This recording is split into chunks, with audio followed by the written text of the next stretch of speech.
Connie Francis, a name that echoes through generations, was more than just a singer. She was a symbol of resilience, a voice of passion, and a trailblazer who helped shape the sound of American pop, country, and rock. From her early days in Newark, New Jersey, to global stardom and personal heartbreaks, Connie's journey was filled with triumph, tragedy, and timeless tunes.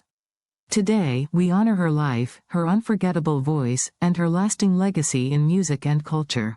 If I do, because of it all is you. You got. What was Connie Francis's early life like? Born Concetta Rosa Maria Francanero on December 12, 1937, in Newark, New Jersey, Connie was raised in an Italian-American household where music was part of daily life. Her father, George Francanero, played a crucial role in nurturing her talent, even changing her stage name to Connie Francis to make it more mainstream. From a young age, Connie was performing in local talent shows, eventually making appearances on TV talent contests such as Arthur Godfrey's Talent Scouts, which laid the foundation for her national recognition. To gurgle, Gurgle? like a baby with a cookie. How did her Italian heritage influence her music and image? Connie's deep Italian roots colored her music with a rich emotional vibrancy.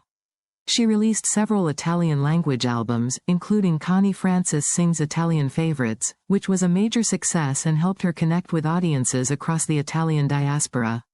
Her ability to sing in multiple languages, including German, Spanish, and Yiddish, made her a beloved international star. Her identity was both proudly American and intimately tied to her Italian culture. Through moment. Her career skyrocketed in 1958 with the release of Who's Sorry Now?, a song her father had insisted she record, despite her own doubts. The track, originally from the 1920s, was revived with a fresh pop-rock feel and became a massive hit after Dick Clark played it on American Bandstand. It reached number 4 on the Billboard Hot 100 and marked the beginning of her dominance in the late 1950s and 1960s and musical achievements. Connie racked up a remarkable string of hits. Stupid Cupid, Lipstick on Your Collar, Where the Boys Are, the theme of the hit film she starred in. Everybody's Somebody's Fool, her first number 1 on the Billboard Hot 100. My Heart Has a Mind of Its Own. Pretty Little Baby. She charted over 35 top 40 hits in the U.S. and was the top charting female vocalist of the late 1950s and early 1960s. What awards and honors did Connie Francis receive? Although never awarded a Grammy during her peak years, Connie was honored with numerous accolades later in life, including a star on the Hollywood Walk of Fame, induction into the Long Island Music Hall of Fame, Lifetime Achievement Awards recognizing her global contributions to music. Her records have sold more than 100 million copies worldwide, cementing her place in music history. Backs did she face? Connie's life was marked by unimaginable tragedy. In 1967, she was sexually assaulted in a hotel room after a performance. The trauma led to a decline in her mental health and contributed to years of depression and legal battles.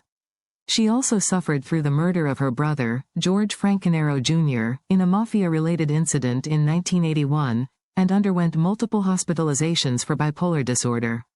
Yet, through it all, she made courageous comebacks, even releasing memoirs and returning to the stage. Critics and analysts say about her career. Critics praised Connie for her crystal-clear voice, emotional range, and stylistic versatility. She was admired for crossing genres, from traditional pop to rockabilly to country. However, some also noted that the dominance of male songwriters and producers may have limited her artistic control. Despite this, she was one of the few female artists of the time to maintain control over her image and branding, especially How did Connie Francis influence music and culture? Connie broke barriers as one of the first female solo pop superstars. She paved the way for later icons like Barbra Streisand, Linda Ronstadt, and Celine Dion.